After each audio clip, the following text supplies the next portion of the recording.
இந்த பரிவராஜக யாத்திரை ஆன்மீக அணுகுண்டு மாதிரிங்க.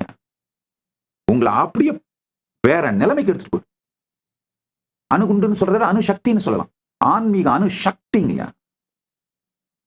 அணுகுண்டுன்ற வார்த்தை யூஸ்வலா நம்ம டிஸ்ட்ரக்ஷனுக்கு தான் யூஸ் பண்றோம். அணுசக்தி கிரியேஷன். அப்ப என்ன ஆகுதுன்னா, ஒரு சின்ன விஷயத்தை யோசிச்சு பாருங்க. இன்னைக்கு தினசரி வாழ்க்கையில எத்தனை உறவுகள்ல எரிச்சலோடையே இன்டராக்ஷன் பண்றீங்க? லிஸ்ட் போட்டு பாருங்க. எரிஞ்சு எரிஞ்சு விழுந்து, சலிப்போடு, போர் அடிச்சு, டயர்டாகி, அந்த போர் அடிக்கிறதுனால டயர்ட் ஆகிறது, டயர்டா இருந்து போர் அடிக்கிறது, தூங்குறதுக்கும் போர் அடிக்கிறது. தூங்குறதுக்கும் போர் அடிக்கும் போதுதான் என்ன பண்றோம்? ஆல்கஹால் எடுக்க ஆரம்பிக்கிறோம். சோ இந்த சிக்கல், இந்த சுழற்சியில, இந்த விஷய சர்க்கிள்ல மாட்டிக்கிட்டு எத்தனை பேர் முழிக்கிறீங்க நீங்களே பாருங்க. ஒரு நாளைக்கு உங்களுடைய எத்தனை இன்டராக்ஷன் வந்து எரிச்சல், கோபம், ஆத்திரம், கொந்தளிப்பு இது சார்ந்தே இருக்குன்னு பாருங்க. நான் பரிவராஜகம் போனீங்கன்னா புது புது மனிதர்களோட இன்டராக்ட் பண்ணணும், புது புது உறவுகளை கிரியேட் பண்ணணும். நட்பு, ஏன்னா அவங்களுடைய தேவை உங்களுக்கு இருக்கு, உங்க வாழ்க்கையில சர்வைவலுக்கு இருக்கு. அப்ப என்ன ஆகுதுன்னா, நட்பு, அன்பு, கருணை, இனிமை இதெல்லாம் நீங்க வெளிப்படுத்தி ஆகணும். இதெல்லாம் அவங்க உங்களுக்கு உறவுகளை கிரியேட் பண்ணணும். நட்பு, ஏன்னா அவங்களுடைய தேவை உங்களுக்கு இருக்கு, உங்க வாழ்க்கையில சர்வைவலுக்கு இருக்கு. அப்ப என்ன ஆகுதுன்னா, நட்பு, அன்பு, கருணை, இனிமை இதெல்லாம் நீங்க வெளிப்படுத்தி ஆகணும். இதெல்லாம் அவங்க உங்களுக்கு வெளிப்படுத்துவதை நீங்க பார்ப்பீங்க.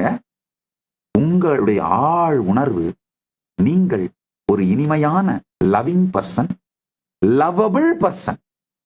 நீங்களும் லவ்விங்கான பர்சன். லவபிளாம இல்லாம இருக்கிறதா நரகம்.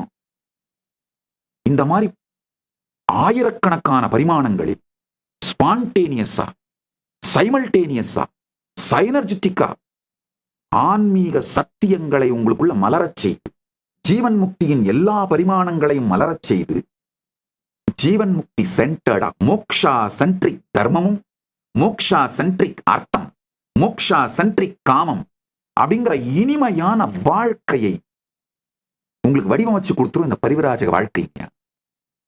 அதனாலதான் பரிவராஜகம் போங்க. 40 வயசுக்கு குறைஞ்சிருக்கவங்க எல்லாம் தயவு செஞ்சு லைஃபை மிஸ் பண்ணிடாதீங்க. கல்யாணம் பண்ணிக்கிறதுக்கு முன்னாடி 1 வருஷம் பரிவராஜகம் போங்க. உங்க கேரியர் என்னன்னு முடிவு பண்றதுக்கு முன்னாடி 1 வருஷம் பரிவராஜகம் போங்க. எப்ப பார்த்தாலும் இந்த தருதரம் பிடிச்சவங்க அறியும்.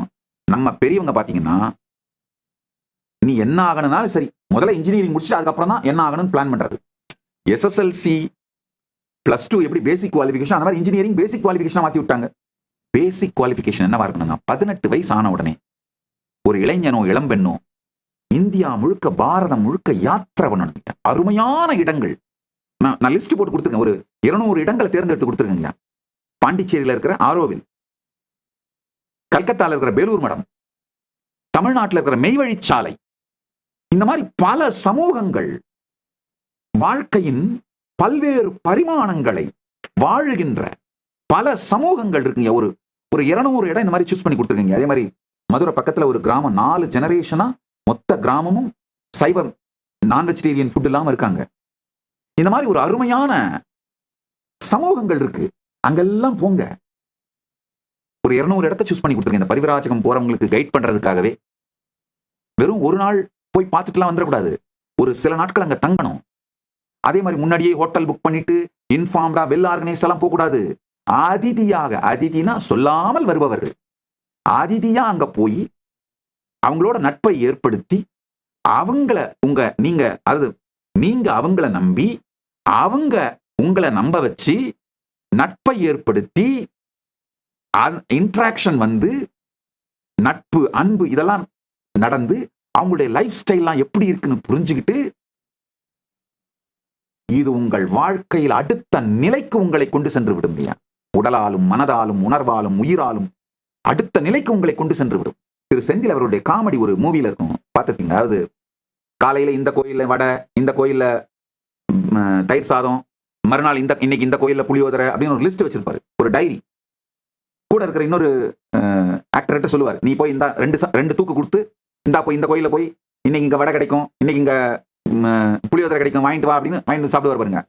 அவரு செந்தில் ரொம்ப ஜோவியலா சொல்லுவார், knowledge is power, information is power அப்படின்னு. அந்த அவர் வந்து சென்னைக்கு மட்டும்தான் டைரி வச்சிருக்காரு. நான் மொத்த இந்தியாவுக்குமே டைரி வச்சிருக்கேன். அந்த டைரியை தான் உங்களுக்கு எல்லாம் கொடுக்குறேன். பல மக்களையும் பார்த்து நான் எப்பவும் சொல்லுவேங்கய்யா, உங்களை சுத்தி இருக்கிற பொருட்களோட எண்ணிக்கை, அதோட விலை வச்சு உங்களுடைய ரிச்னஸ் முடிவு பண்ண முடியாதுங்கய்யா. உங்க பாஸ்போர்ட்ல இருக்கிற ஸ்டாம்ப்ஸோட எண்ணிக்கையை வச்சு தான் உங்க ரிச்னஸ் முடிவு பண்ண முடியும். பள்ளி கல்லூரியில் மட்டும் படித்தவன் படிக்காதவன், பணம் மட்டும் இருப்பவன் ஏழை. தன்னை சுற்றி இருக்கும் பொருட்களின் விலை மற்றும் பொருட்களின் எண்ணிக்கை இவை சார்ந்து மட்டும் தன்னை செல்வந்தன் என்று நினைப்பவன் முட்டாள். உலகத்திலிருந்து படித்தவனே படித்தவன், பல இடங்களுக்கும் சென்று பல சமூகங்களையும் கண்டு பல்வேறு விதமான வாழ்க்கை முறைகளையும் உள்வாங்கியவனே செல்வந்தன். பணத்தை தாண்டி இந்த உலகத்திலே வாழ்வதற்கான உடல், மனம், உயிர், உணர்வு போன்றவற்றை இனிமையாக வளர்த்தெடுத்திருப்பவனே மிகப்பெரிய செல்வந்தன், ஐஸ்வர்யவான். பரிவிராஜகத்தை அதனாலதான் திரும்ப திரும்ப வலியுறுத்துறங்க. இந்த 200 இடங்கள் ஏற்கனவே லிஸ்ட் பண்ணி கொடுத்துருக்கேன். அந்த போகணும்னு நினைக்கிறவங்களுக்கு கைடா இதை கொடுக்குறேன். அங்கெல்லாம் போய் வாழ்க்கையை படியுங்கள், வாழ்க்கையை விரித்துக் கொள்ளுங்கள்.